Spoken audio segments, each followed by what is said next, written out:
Bapak Ibu Saudara yang terkasih dalam Tuhan Yesus, selamat pagi, Shalom. Tidak ada di antara saudara dan saya selaku manusia yang ingin hidupnya selalu ada dalam persoalan, yang ingin hidupnya selalu diterpa dengan berbagai macam masalah, yang tidak ingin dalam hidupnya harus berhadapan terus dengan yang namanya badai kehidupan.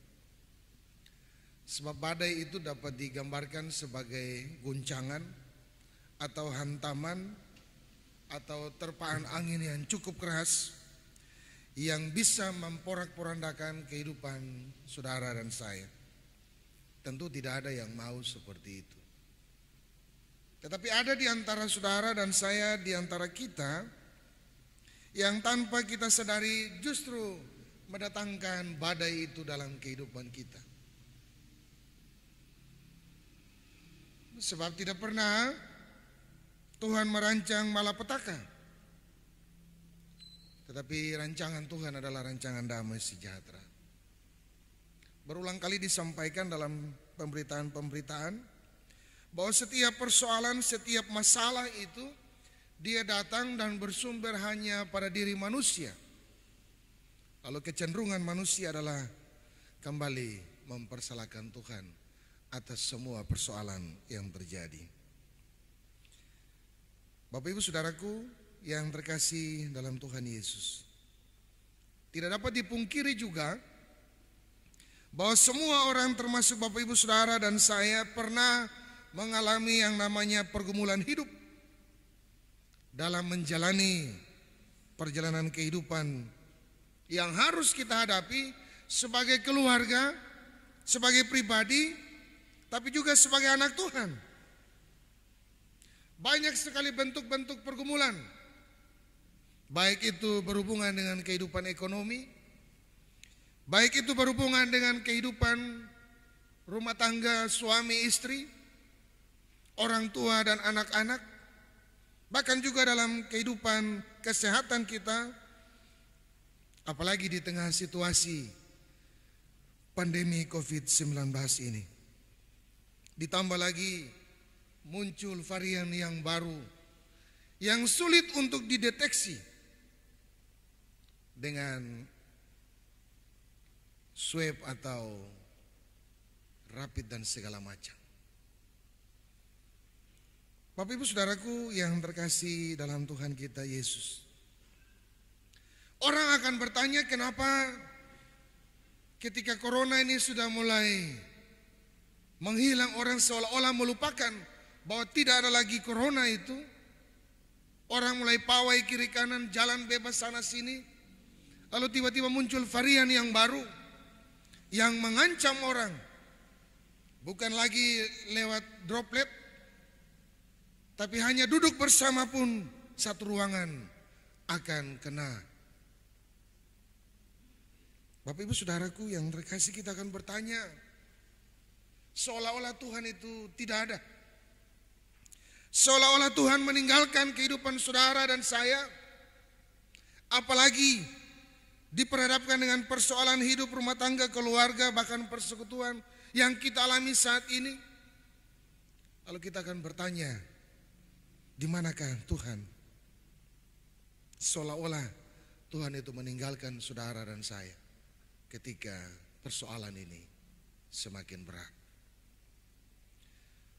Bapak Ibu Saudaraku yang terkasih dalam Tuhan Yesus, dalam bacaan firman Tuhan kita, Yeremia menuliskan di ratapan ini, dia menyaksikan langsung musibah yang menghancurkan kota dan penduduk Yerusalem. Dalam kaitan itulah Nabi Yeremia, dia meratap dengan hebat. Dia menuliskan rangkaian ratapan ini dalam bacaan firman Tuhan bagi saudara dan saya ketika ada di pembuangan di Babel. Yeremia duduk sambil menangis meratapi Yerusalem. Dalam ratapannya, Yeremia tidak hanya meratapi kehancuran umat percaya, tetapi juga mengungkapkan Allah itu benar dan adil. Bapak Ibu Saudaraku yang terkasih di dalam Tuhan Yesus Kristus. Dalam ratapan itu Yeremia meratap kota Yerusalem, tapi di sisi lain Yeremia juga menangis dan meratap, bahkan dia mengakui bahwa Allah itu adil dan benar. Ini nilai yang penting yang harus kita renungkan saat ini, Bapak Ibu. Apa artinya ratapan Yeremia? Dalam persoalan ini Yeremia dia meratap untuk kesalahan dan dosa yang dialami oleh bangsa Israel, akibatnya dihancurkan pada tahun 586 sebelum Masehi. Sebelum Yesus lahir, 580 tahun Yerusalem itu dihancurkan. Yeremia meratap. Dia menangisi kota itu, tetapi di sisi lain dia mengakui bahwa Tuhan itu adil dan benar. Bapak Ibu Saudaraku yang terkasih dalam Tuhan kita Yesus Kristus, tak habis, tak berkesudahan kasih setia Tuhan, dan tidak ada habis-habisnya rahmatnya, selalu baru tiap pagi. Demikian introitus kita saat ini. Dalam kesesakan itu, dalam penderitaan itu, Yeremia tidak pernah mempersalahkan Tuhan Allah. Tetapi Yeremia menyampaikan kepada Tuhan Allah dalam ratapannya bahwa Tuhan itu baik, kasih setianya untuk selama-lamanya. Tidak selamanya Tuhan mengucilkan, tidak selamanya Tuhan menindas, tapi Tuhan juga memulihkan. Bapak Ibu Saudaraku yang terkasih dalam Tuhan Yesus, lalu kita akan merenung begini. Kalau persoalan itu datang dalam kehidupan kita, apakah kita juga akan menangis, meratap seperti Yeremia? Lalu kita akan bilang pada Tuhan, Tuhan itu baik, lalu dengan demikian Tuhan akan bermurah hati dan menolong kita, atau bagaimana? Bapak Ibu Saudaraku yang terkasih dalam Tuhan Yesus, berharap kepada Tuhan kita tidak akan pernah dikecewakan. Sekali lagi saya katakan, berharap kepada Allah, berharap kepada Tuhan dan kuasanya tidak pernah akan dikecewakan. Penulis kitab ini berkata begini, Tuhan adalah bagianku, Tuhan adalah baik bagi orang yang berharap kepadanya. Bapak dan Ibu Saudaraku yang terkasih dalam Tuhan Yesus, kadang penderitaan itu, kadang masalah itu justru hadir dalam kehidupan kita untuk membentuk kehidupan Bapak Ibu Saudara dan saya. Kadang masalah itu diizinkan terjadi dalam kehidupan saudara dan saya supaya kita berkaca. Apa yang telah saya buat selaku suami? Apa yang telah saya buat selaku istri? Apa yang sudah saya lakukan sebagai anak? Ada yang benar, ada yang salah atau tidak. Itu bagian kita untuk mengoreksi pribadi-pribadi kita, sehingga kita tidak mudah dan tidak gampang untuk mempersalahkan orang dan mempersalahkan Tuhan. Bapak Ibu Saudaraku yang terkasih dalam Tuhan kita Yesus Kristus, ketika persoalan itu datang menimpa kehidupan Bapak Ibu Saudara dan saya, maka yang dilakukan pertama adalah mengenal diri kita. Jangan dulu menghakimi orang lain. Kenapa demikian Bapak Ibu Saudaraku? Sebab penghakiman itu bukan bagian kita, pembalasan itu bukan bagian kita, tapi pembalasan dan penghakiman itu bagian Tuhan. Maka dari itu saya katakan, jangan pernah kita mengambil alih porsi Tuhan untuk kita laksanakan. Kita berdosa, kita salah. Bapak Ibu Saudaraku yang terkasih dalam Tuhan Yesus, kalau ada persoalan yang terjadi dalam kehidupan saudara dan saya, maka Tuhan mau begini. Yang pertama, mari kita lihat pada diri kita masing-masing. Kita introspeksi diri kita. Apakah perkataan-perkataan yang saya keluarkan kepada suami saya, kepada istri saya ini adalah perkataan-perkataan yang menyenangkan hatinya, atau justru membangkitkan amarah dalam dirinya? Kita saling mengoreksi satu dengan yang lain. Yang ini saya buat ini benar menurut saya atau tidak? Yang ini benar menurut saya, apakah juga benar menurut Tuhan atau tidak?